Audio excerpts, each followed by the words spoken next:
I'm going to make a wonderful traditional Provencal soup. From the 16 and 1700s, there are recipes all over France for this soup. And I've gotten two pretty medium-sized pumpkins to the small side. And I'm just going to cut around here. And this is actually going to be the bowl that I serve it in. It's going to be the pot that I bake it in. And so I'm going to cut it not so far up here like you would on your normal jack-o'-lantern, but a little bit deeper down so that my guests will be able to use it like a bowl. And we're going to have a little practical magic dinner tonight with the movie and cocktails. So I have just cut along this top. And I'm going to clean this out, and I'm going to take about half the flesh of this pumpkin out in order to make the soup and leave about half in. So here I have some of the inside of the pumpkin, and they're hollowed out. I've got them in an oven-safe bowl, and I'm going to just put some beef broth in with the pumpkin and cook that down until it's the consistency really of like a jam, I would say, really smooth. And we will saute an onion and 2 potatoes, salt and pepper, and put it together. So I'm going to chop the onion. I do that by slicing my onion in half. And the part of the onion that I'm not chopping, I put it face down on the cutting board. This really minimizes the tears. Also, you can refrigerate your onion for a couple of hours before you chop it. But then I take the top off of the side, and I keep my fingers and thumb curled in, and I just take the peel off. This makes it so easy to clean. Then I'm going to olive oil my pan.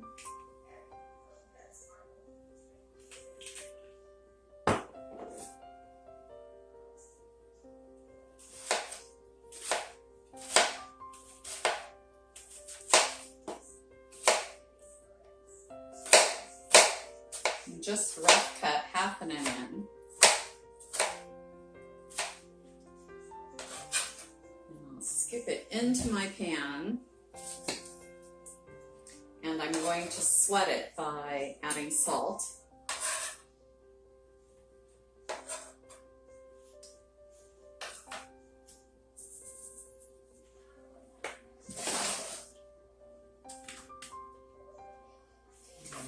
Meanwhile, I will get my potatoes cut. And because these are going to bake in a pretty hot oven with inside my pumpkin, I'm just going to saute them. I'm not going to cook them completely. And I'm just going to rough cut them, so this will be kind of a hearty, chunky soup.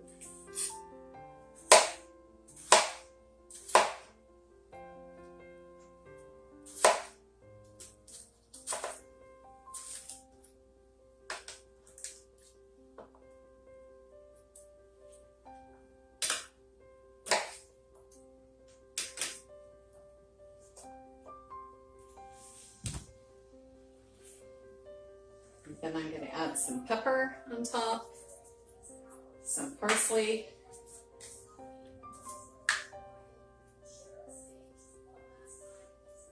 and cover them with a lid. Now that my onions have browned a little with my potatoes, I'm going to add again some of that beef broth. You can use chicken broth too if you like, right in with my potatoes and parsley and onions. And cook those down just a little bit more. I've turned it down to simmer. And I'm still simmering away my squash. And I've preheated my oven. And now I am just going to drizzle a little bit of olive oil onto some French baguette that I've sliced. This goes in the bottom of your pumpkin in your soup.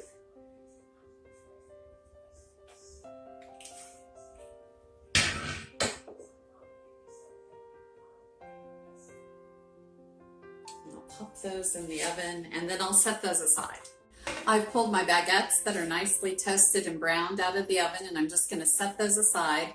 I'm actually going to have to cool my oven down for baking the pumpkins because I don't want it to burn. And so I've turned my oven completely off. Meanwhile, I've cooled off my pumpkin in the broth, and I've got the yolks of 4 eggs here, and I am going to just lightly beat those.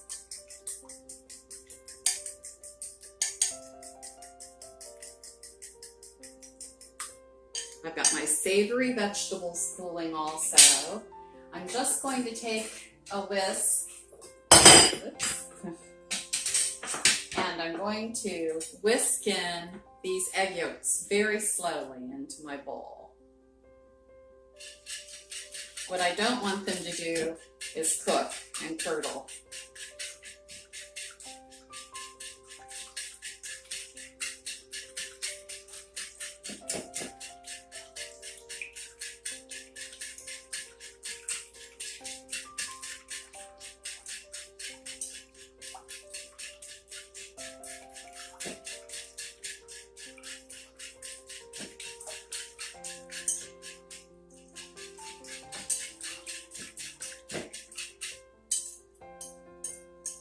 This will, of course, thicken my soup when it bakes in the pumpkin. And if you're doing a large pumpkin, go ahead and use 6 egg yolks.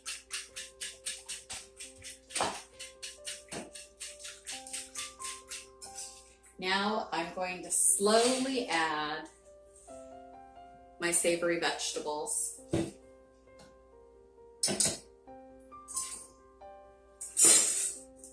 I'm just going to spoon them in. Again, I don't want to cook those eggs. So I'm watching very carefully and stirring. You want your liquids about at the same temperature, and these are still steaming a little bit.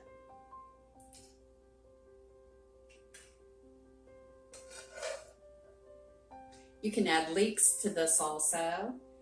Actually, any vegetable, carrots, anything you want to add into this pumpkin is fine. I learned this recipe from a man named Richard Goodwin. He was one of the producers for the movie 7 Years in Tibet, and he did a wonderful series called Barging Through France many years ago in the 90s, and he'd stop at villages and learn a local peasant recipe, and this was one of them. So peasant food is often the best comforting food, and in this time of COVID, I think we deserve a lot of comfort. Okay, now I'm going to just add the liquid in. Give that a stir.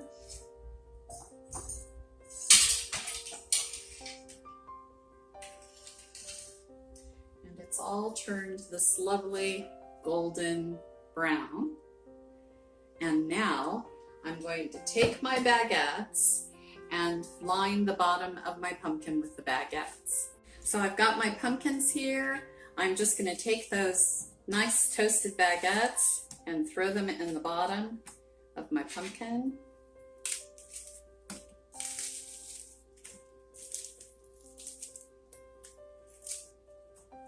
You'll find a lot of French soups call for adding baguettes to the bottom of the soup bowl. Then I'm going to take about a pint, maybe a little less, of half and half that I've added some water to. And I'm adding that into my cool soup. You can use milk if you want to save on the calories. The original recipe was for heavy cream, so you can also add some nutmeg to this if you want. But I don't really like a sweet soup, and you can add a tablespoon of honey. Now my guest likes a sweet soup, so I am going to add the honey to her pumpkin. Now it's time to just ladle this wonderful concoction in to my pumpkins.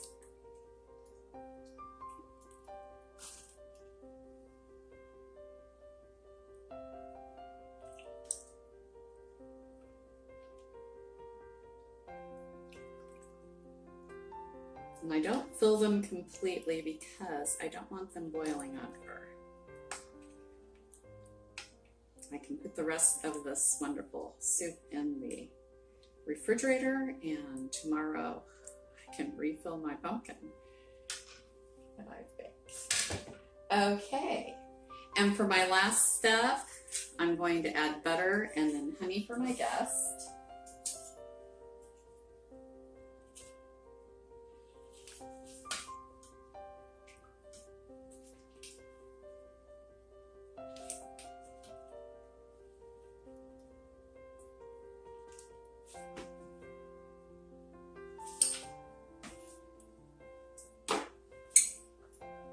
This honey is from a lady at Gray Summit, and I buy it. She has a nice homestead and nursery up on a mountaintop, and they're local bees. Next year on our farm, we hope to have our own honey. Right before I put these in the oven, I have taken just some olive oil, and I'm going to paint my pumpkins lightly with this olive oil. This will make them so beautiful and shiny. They really won't even look like real pumpkins. They'll look like glossy pieces of art or pottery. And I've cut a cute little vine and leaf design out here in what will be the bowls. So hopefully when I bake these, that design will become more apparent. And I'll post this recipe in the storyboard so that if you want to do this at home, and I hope you do, you'll have everything that I've done. The last thing that I'll do before serving is grate some Gruyere cheese on that.